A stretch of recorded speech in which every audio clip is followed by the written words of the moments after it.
What's up and what's happening, TPE Book Family? We're back with episode number 4 of our sessions of covering Think Ahead by Craig Groeschel. In this session, we're going to be continuing our conversation around I Will Be Devoted, and this topic is going to be over connection, distraction, and a game plan. There's a lot of things that we are devoted to in our lives, whether it's career advancement, being able to spend more time with our families, personal health goals, but we've got to understand and identify the things that distract us from being able to execute and make those goals a reality. And so hope you guys enjoyed the conversation today. Let's get into the episode. What's up and what's happening, TPE Book Fam? We are back with another book study. Giovanna and I are continuing our study in Craig Groeschel's latest book, Think Ahead. As always, you can get this book. It's always available on Amazon. If those of you who do not like paperback traditional reading, you can also download this via Audible or wherever else you get your ebooks or your Audible books. And we've really enjoyed our time in this study. First and foremost, I want to say thank you to Giovanna and to everyone else out there that's listening. Let me tell you, between running the businesses that we run and managing our families, we're still carving out time to be able to present to you guys with what we feel like is premium content that's going to help you pivot into your next. That's the whole point of the book club, is connecting what we think about authors who are geared towards bringing valuable content to leaders. And that's what we always want to do. And Craig Groeschel is no stranger to that feat. And again, I want to make sure I thank Giovanna so very much. She has unbeknownst to you guys, is anchoring the content here and really keeping us focused and on track and in the right pocket as it relates to the things that we talk about. The core premise of the book that we're studying, there's 7 key components, 7 pre-decisions that Craig Groeschel says that we should have as leaders if we're going to think ahead. And those 7 are, again, I will be ready, I will be devoted, I will be faithful, I will be an influencer, I will be generous, I will be consistent, and I will be a finisher. And we've already covered I will be ready, and we're continuing our conversation of the second half of I will be devoted, and we're going to be talking about connection, distraction, and a game plan. There was a few things that Giovanna brought up in our last session that she gave some challenges, and she also made a movie recommendation. I don't know if you guys had an opportunity to watch that movie between the last time we recorded to now, but I'm going to go ahead and just kick it off to Giovanna because she's just awesome like that, and she does a good job of getting these things started. So Giovanna. So in our last episode, we talked about the exercise that I gave you guys was the time journal. What do you do with your time? Because I think the biggest thing that you need to figure out is, what are you devoted to? And if you look at that time journal, and I said, I gave y'all some statistics around time, how many hours we have in a day, how many hours does we sleep, how many of those hours we actually go to work or go to school, and then how many of those hours do we eat, which I thought was funny. He talked about that in the book, but he said we have 38 hours left. Pretty much at the end of the day, after we do the major things that we do in our life for that week, we have 38 hours left for the week. I said a day, but I meant a week. Sorry, 38 hours left in a week. And so I challenged you guys to create a time journal. It's kind of like a food journal, but it is, what do you do with those extra 38 hours? So after school, after work, after food, after sleep, what is it that you're doing with your time? The statistic that I gave you from the last episode was that he says, and I don't know exactly where he got this, but he says this in the book, that on average, people spend 17 hours on social media a week. That means that 38 of those hours, or 17 of those 38 hours, would be spent on social media. To me, that is crazy. That is crazy. I even think it's even more crazy because y'all don't know this. And I think I've maybe told y'all this on the other episodes, but I'm about to be 40, and I didn't get a cell phone until I was 18 years old, going to college. So that was 22 years ago. And at that point, with a cell phone, you could only call people. You couldn't even text message. And so there was no social media. social media, Facebook actually started when I was in college. And when you could get on Facebook, you had to have a college email address to be able to get onto Facebook. And so that was about 20 years ago. And now to think that it's evolved so much and there's all these different social media platforms, that 17 of your hours, of your 38 hours is spent on social media, that to me is crazy. But with that time journal, if you did complete a time journal, I want you to look and see what is the thing that keeps appearing. Because if you look at what keeps appearing, that's what you're devoted to. That's what you're spending your time doing. So I gave y'all a little plug. I said, watch the movie King Richard. He actually talks about that on page 34 and 35 of this workbook, Think Ahead. And I'll tell y'all, I watched the movie King Richard on a plane. And I think I was going to Cabo last year when you get on the plane, you scroll through the movies that they have for free. And I don't typically watch movies on a plane, but I was like, I'm going to watch a movie. And that movie popped up and I was like, this looks pretty good. I could not stop watching it, partially because the father of Venus and Serena Williams, like if you watch that movie, he was so devoted. He did not care. There was nothing was going to stop him from getting his girls to play professional tennis. And to me, when Craig Groeschel references that in Think Ahead, that's what true devotion looks like to something. Have you seen that movie, Alex? I have, and just being familiar with the story, maybe a little bit before the movie came out, and then the movie kind of tying everything together. You're absolutely right. The illustration of devotion by Venus and Serena's dad was almost unmatched. The lengths that he went to ensure that the girls got proper training, that the girls got the proper exposure, the proper equipment. And here's the thing. I think what was not really highlighted a whole lot, maybe from this conversation, even if the training facility that they had wasn't top notch, he did the best that he could with what was available to him. When they was playing tennis in the neighborhood. And so it's being devoted to a point in which, even though if you don't have the best of the best, you're still going to try to do what you can with what you have. So I mean, I think that movie was awesome. Yeah. So and I love that you brought up that point, Alex, that a lot of times we don't think we can be devoted because we don't have the best, or we don't have the resources, or we don't have the tools. He showed in that movie that you don't have to have the best of the best. You have to have the desire and the devotion. That's what it really takes to get to where you want to go. That's pretty much it. And he was even willing to go ask people crazy things just so his girls could get what they needed to train. So I love that reference in the book. And if you've got the workbook, go to page 34 and 35 and read that section about being devoted. But from your journal, your time journal, what is that one or two or three things that you keep seeing pop up? That is what you are devoted to.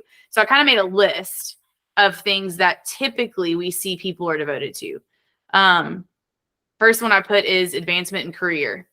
I think we see that, people who are trying to advance their career, they're going to spend a lot of time doing it. Raising a healthy family or children, or, helping your children get to where you think that they should be able to go. Buying a house.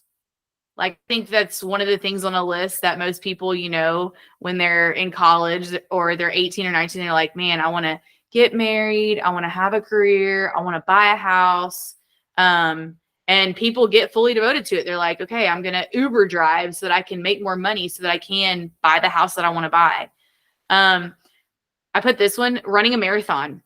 I don't know how many people in my life I've heard at some point say, I want to run a half marathon, or I want to run a marathon. Now I'm going to tell you, at one point I was saying I wanted to run a half marathon, and my life, my devotion, if you were to look at my time journal, did not match somebody who was going to be able to run a marathon. And I kept telling myself, I was like, okay, well, this week I'm going to run 5 miles, but then I would still only run 3, and then I'd run 4. But I never even got close enough, and I wasn't devoted enough. And if you looked at my time journal, I wasn't committed enough to being able to run that marathon. I would say devotion to making a lot of money. I mean, I know that, you know, to most people, money equals stability in life. And so I think I think we all do it at times where we're like, man, maybe I need to change careers, or maybe I need to get another job, or, you know, maybe I need to do X, Y, or Z so that I can get advancement in my job, and not just advancement in my job, but advancement in my paycheck.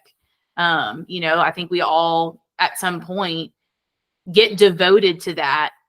But my question is what do you want to be devoted to? And is that continuously showing up in your time journal?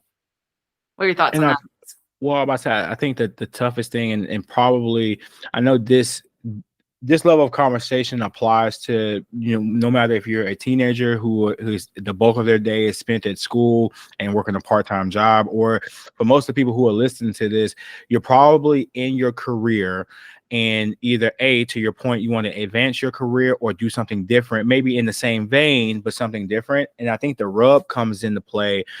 I'll speak just to us. You have a spouse, you have kids. I have a spouse, I have kids, and our kids are involved, and we want to make sure that they're on the right track. But then maybe there's something on the inside of us that says, man, I want to pursue this because I feel like it aligns with my purpose. It aligns with who I envision myself being. And just finding the time, like, I think just finding the time to be able to pursue those things transparently. Like, if I was to do a time journal, you know, as the exercise as was described from last week, I know for a fact that 80% of the time that I spent last week does not align with what I think my purpose is, or what I think what I want to do is. And so I think the challenge that we're all faced with is saying, what do we, and I think we're all guilty of this, saying yes to so many things that it stops us, you know, so many good things that it stops us from achieving the great things that we want to achieve.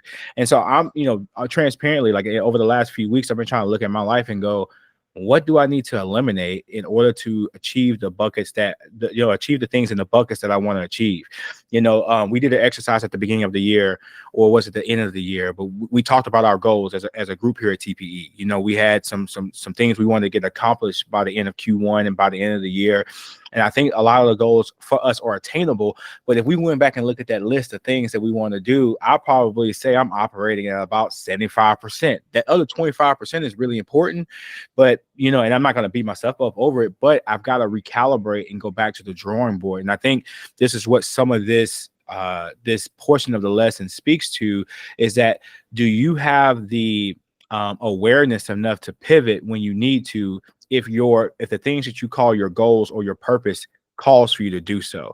You know, I definitely think that I think we talk about this often too. You know, what got you there may not keep you there. Like, there's certain things that we think about as it relates to attaining the goals, but then when we're on the journey of getting to the goal, you realize that, man, I might not have accounted for this time or that time, or making sure that I'm available enough to do those certain things. So that's really, honestly, that's the challenge that I'm faced with now. And I think if I can say, I think we're both kind of, you know, in a season in life where we're having to really make some adjustments and really make some refinements to our schedules to be able to accommodate all the things that we're asked to do. Because if we just calling a spade, excuse my terminology there, but if we're just being just truthful, like, the commitment that you have to your organization, the commitment that I have to my organization, I just, apart from this, any of the external things that we're doing, it's a heavy commitment.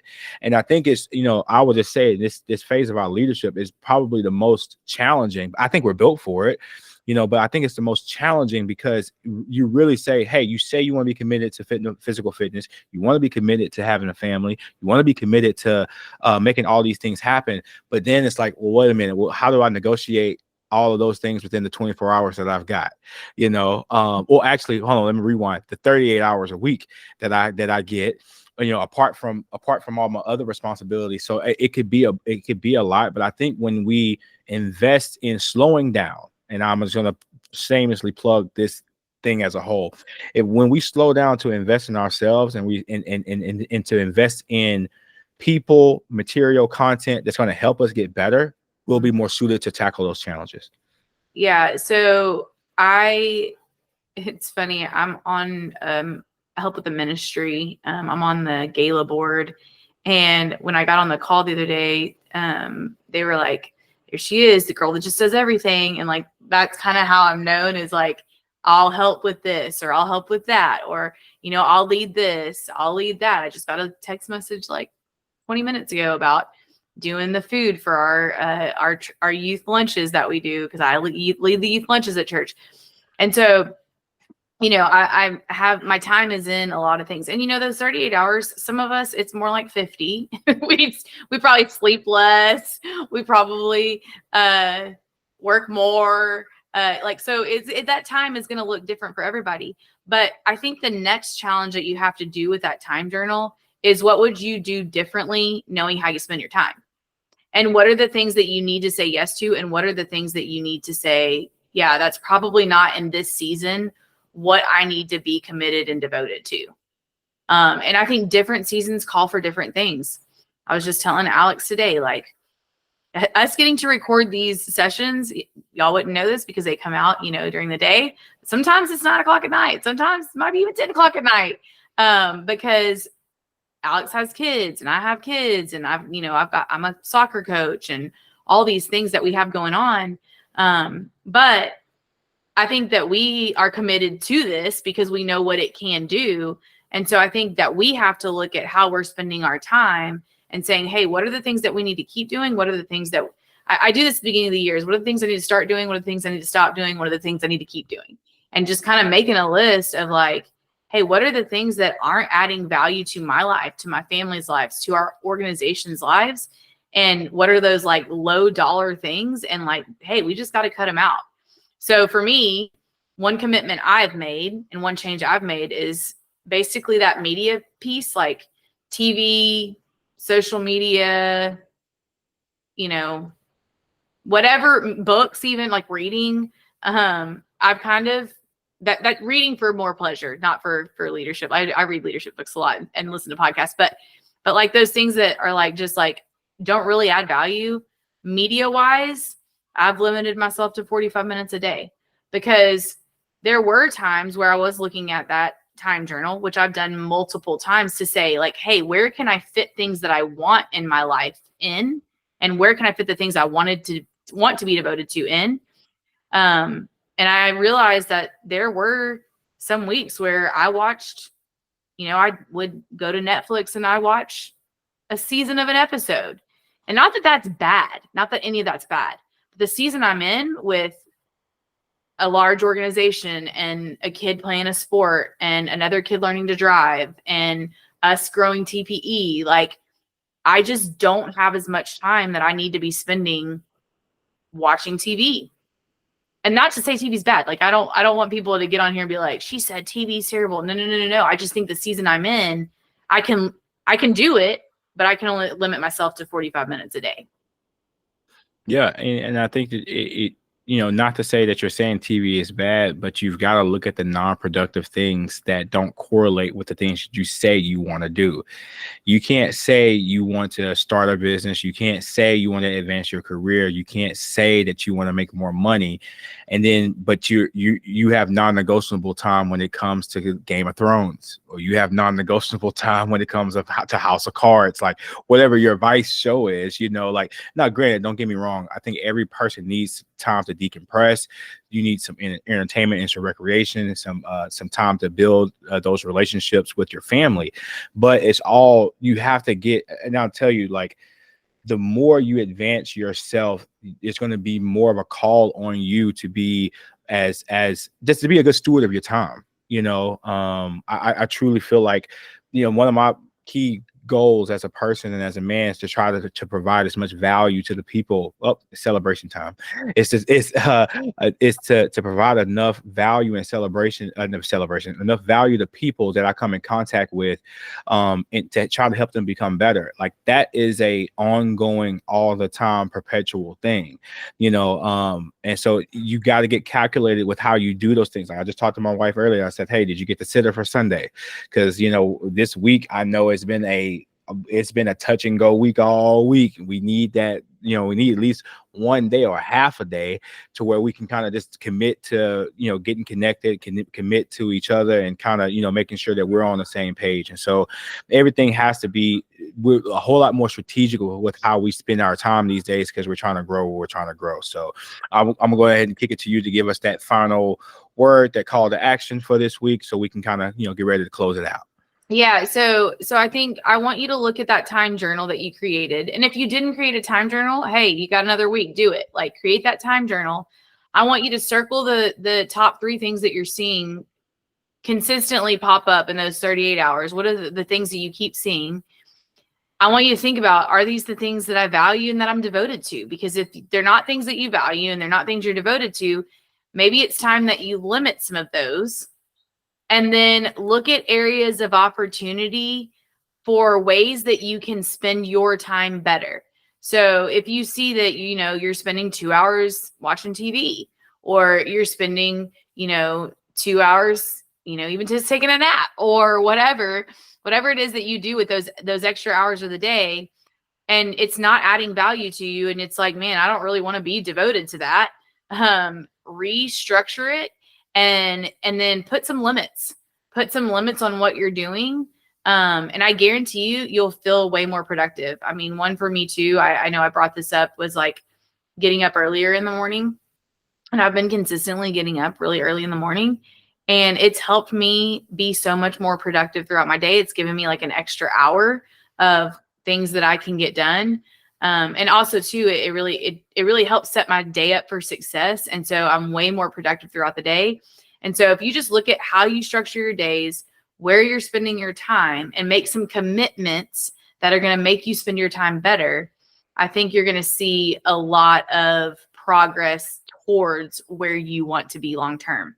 And that's going to take us to part 3. So I want you to do that little exercise. And part 3 is I will be faithful. And we're going to focus on that one next week. And there's some really good, he brings up some really good stuff, and I will be faithful, because yeah, you're devoted to it. But you can be devoted to something for a very short time. Faithfulness to it is longevity. That's the longevity piece. And that's what we'll talk about next. Well, there you guys have it. Giovanna, again, it is always a pleasure to share this space with you. I don't take for granted the opportunity that we get to connect and talk about matters of leadership. I respect you and your leadership. I think you do a fine job at what you do. I think that you are an incredible leader, and I am fortunate to have you a part of our organization here at TPE. Don't forget to sign up for Lead Better. Lead Better is our free virtual experience where we talk about helping leaders get better. This month, we're going to be talking about systems and processes. So head over to tpenow.com and get signed up for that. If you have any ESL or Spanish speaking individuals for your team, you're in luck. We've got TPE Espanol, the Lead Better Espanol version of, the Spanish version of Lead Better is happening on May 19th. So you can get your leaders signed up that are Spanish speaking first. They can sign up for absolutely free at tpenow.com. Neff, another coach here at TPE, is going to do a great job of crushing that. He's going to be talking about emotional intelligence part 1. And until next time, TPE family, peace. Thank you all so much for tuning in. We appreciate you guys participating and engaging with us. If you want more information on how you can get connected with us and how you can continue your journey of leadership development, head over to tpenow.com, join Leader Square, and let's grow together.